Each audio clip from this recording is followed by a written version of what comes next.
Halo Bapak Ibu Guru semuanya, kembali lagi bersama dengan saya Osman Freddy Oktavrizal. Kali ini di pertemuan ini kita akan membahas tentang implementasi pembelajaran yang holistik dan menyeluruh melalui 8 profil lulusan pada pendekatan deep learning. Nah, kalau kita lihat nih, ada dimensi keimanan ketakwaan terhadap Tuhan Yang Maha Esa untuk yang pertama. Di dalamnya kita punya keyakinan teguh akan adanya Tuhan Yang Maha Esa dan menghayati serta mengamalkan nilai spiritual dalam kehidupan sehari-hari. Yang kedua, kita juga sudah tentu tahu tentang kewargaan. Di dalam kewargaan ini ada rasa cinta untuk menghargai keberagaman, perbedaan satu sama lain, peduli terhadap lingkungan, komitmen dengan sungguh-sungguh akan menyelesaikan masalah yang ada di sekitar kita untuk tetap menjaga bagaimana caranya semua bisa harmonis. Nah, pada dimensi yang ketiga ada pengenalan kritis Bapak Ibu. Di dalam ini, anak-anak nantinya diharapkan akan mampu berpikir secara logis, analitis, serta mereka mampu reflektif Bapak Ibu untuk bisa paham, bisa mengevaluasi, ataupun memproses informasi dalam menyelesaikan setiap masalah yang mereka hadapi.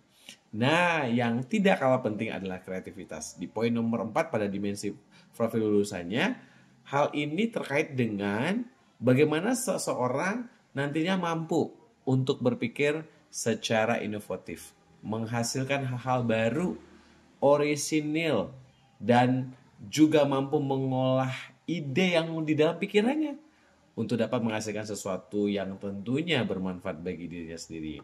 Yuk kita lihat lagi yang kelima. Yang kelima ada kolaborasi.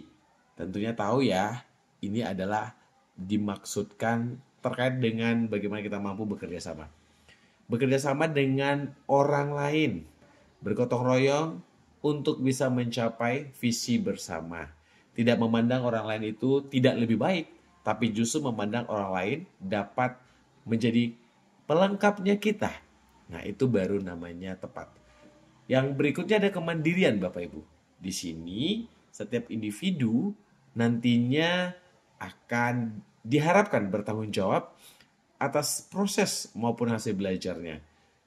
Yang tentunya dia akan tunjukkan kemampuan dalam hal mengambil sebuah inisiatif ketika ada masalah.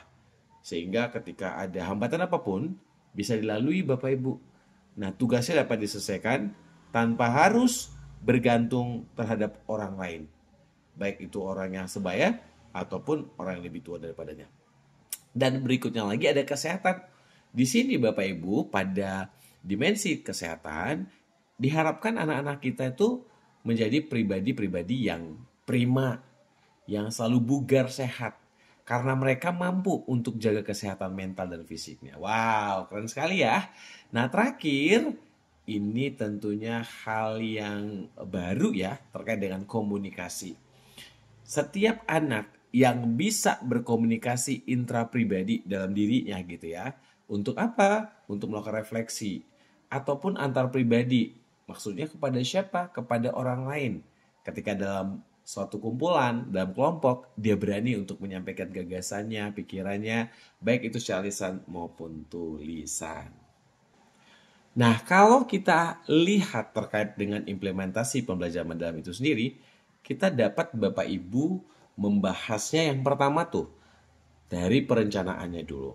Ya, pada perencanaan mendalam, pembelajaran mendalam maksud saya melalui refleksi guru dari dirinya sendiri, karakteristik peserta didik, materi pelajaran, sumber daya dan metode pembelajaran, maka nanti akan dihasilkan sesuatu yang tentunya itu berpihak kepada murid. Kalau selama ini guru tuh hanya ambil capok sana, capok sini, tanpa memperhatikan kebutuhan situasi sekolah kelasnya, makanya sering sekali yang direncanakan guru tidak menyentuh kebutuhan siswa itu. Nah, yang kedua pelaksanaan. Di dalam pelaksanaan pembelajarannya, kita harus punya prinsip yang jelas. Di mana prinsipnya itu adalah berkesadaran, bermakna, serta menggembirakan melalui pengalaman-pengalaman belajar maupun berefleksi. Nah, yang ketiga ada assessment. Assessment ini nggak boleh cuman fokusnya kepada mereka bisa tahu isi materi, tetapi mereka paham konsep yang dalam. Terus mereka bisa berpikir kritis, serta mereka nantinya diharapkan dapat menerapkan dalam kehidupan nyatanya. Nah, jadi perencanaan pembelajaran mendalam itu sendiri Bapak Ibu punya beberapa hal yang perlu juga, yaitu ada identifikasi, ada desain pembelajaran, ada pengalaman belajar, dan ada asesmen. Bapak Ibu boleh lihat bagaimana semua perencanaan ini diharapkan nantinya akan menghasilkan sesuatu yang baik. Nah, contoh pada modul ajar yang akan kita jumpai nanti Bapak Ibu adalah seperti ini. Ya, pada bagian identifikasi yang masuk dalamnya adalah siapa peserta didiknya, materi pelajarannya apa, dimensi profil lulusannya, yang mau kita pilih apa saja. Nah, pada desain pembelajaran ini Bapak Ibu, kita di sini akan menentukan capaian pembelajaran, lintas disiplin ilmu, tujuan pembelajaran, topik pembelajaran, praktis pedagogis, kemitraan pembelajaran, lingkungan pembelajaran, dan pemanfaatan digital. Sementara pada pengalaman belajar ini Bapak Ibu, pengalaman belajar, ya ini pengalaman belajar, yang kita akan jumpai adalah bagian langkah-langkah awal, bagian langkah-langkah inti, serta bagian langkah-langkah penutup. Nah, sintaknya juga di sini jelas. Nah, yang terakhir Bapak Ibu seperti kita di sini pada asesmen ya, baik di awal, proses maupun di akhir, kita dapat melihat Bapak Ibu di asesmennya jelas langsung dibubuhkan ya apa saja asesmen di awal pembelajaran atau kita sering dengan pretest ya. Kemudian pada proses pembelajaran dan pada akhir pembelajaran itu post test. Nah, ini adalah Bapak Ibu implementasi nanti Bapak Ibu yang nantinya harus Bapak Ibu kita laksanakan bersama. Tentunya dibantu dengan modul yang akan kita juga tahu Bapak Ibu. Nah, kalaupun sekiranya pada pelatihan di sini kita nggak ngebahas Bapak Ibu mengisinya ya, tapi minimal Bapak Ibu sendiri sudah tahu nih bentukannya. Nah, semoga nanti teman-teman ketika akan mulai membuat modul ajar, boleh video ini dibuka lagi ya, dipastikan disamakan supaya Bapak Ibu semuanya dapat melanjutkan seperti itu ya. Semoga sukses teman-teman untuk implementasi pembelajaran mendalam di tahun ajaran baru. Terima kasih.